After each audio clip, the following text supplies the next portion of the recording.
কাজে এই যে সমস্ত কিছুর উপরে নিয়ন্ত্রণ প্রতিষ্ঠা করা, সমস্ত কিছুকে পকেটের মধ্যে ঢুকিয়ে ফেলা, এইটা তারা তৈরি করেছে। তার বিভিন্ন রকম উদাহরণ তারা আমাদের তৈরি করেছে।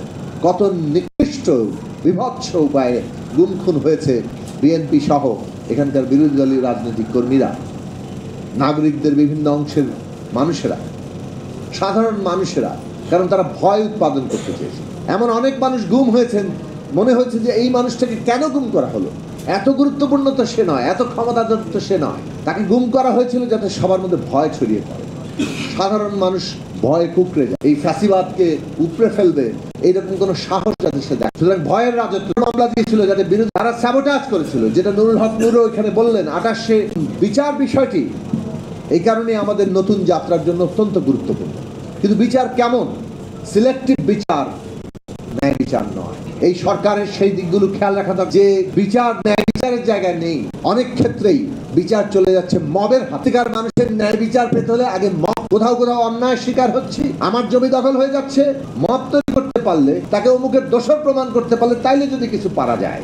এইটা যদি হয় রাষ্ট্র, এই রাষ্ট্র তার নতুন যাত্রা তো দূরের কথা, আবারও বলি টিকে থাকার যে লক্ষণগুলো সেগুলো হারাতে বসেছে বলেই আবারও চিহ্নিত করতে হবে। কারণ রাষ্ট্র ধারণার আপনি 1000 বছরের ইতিহাস দেখেন, এটা অত্যন্ত গুরুত্বপূর্ণ প্রশ্ন। দ্বিতীয় প্রশ্ন হচ্ছে, আমরা লড়াই করেছিলাম সংস্কারের জন্য, এবং এইটা বাংলাদেশের ইতিহাসের অত্যন্ত গুরুত্বপূর্ণ। এইটার মধ্যে আর কোনো জায়গা নেই, এই রাষ্ট্র এভাবে চলবে না। কাজেই তাদের 16 সালের ভিশনকে তারা 27 দফায় উত্তীর্ণ করেছেন, নতুন জায়গায় যে রাষ্ট্রের আরো অনেক মৌলিক ক্ষত তৈরি হয়েছে সংস্কার করতে, যে সংস্কার নিয়ে আমরা তুলনামূলকভাবে আকারের ছোট দলগুলো অনেকদিন আমাদের প্রতিষ্ঠাকাল থেকে আমরা কাজ করছি।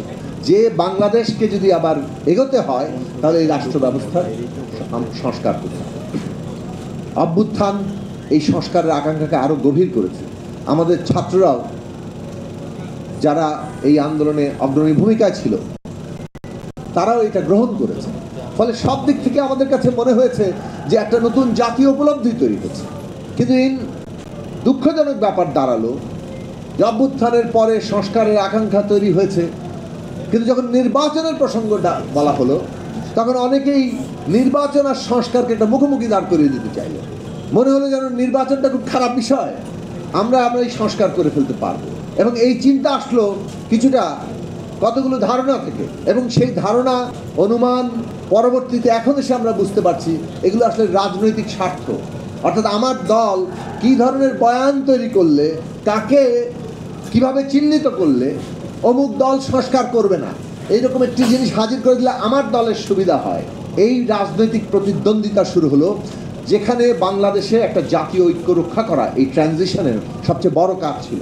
জাতীয় ঐক্য ছাড়া এই ট্রানজিশন করতে পারবো না। সবাই জানে পতিত ফ্যাসিস্টরা সাবোটাজ করতে চাইছে, পতিত ফ্যাসিস্টরা অভ্যুত্থানকে ধ্বংস করতে চাইবে, এটা সবারই জানা আছে। এবং তাদের দেশি বিদেশি মিত্র ভারতে বসে থেকে শেখ হাসিনা যখন এখানে সাবোটাজ করতে চান, তখন ভারত সরকারের নীতি নিয়ে আমাদের প্রশ্ন করতে হবে, তারা আসলে কি চান।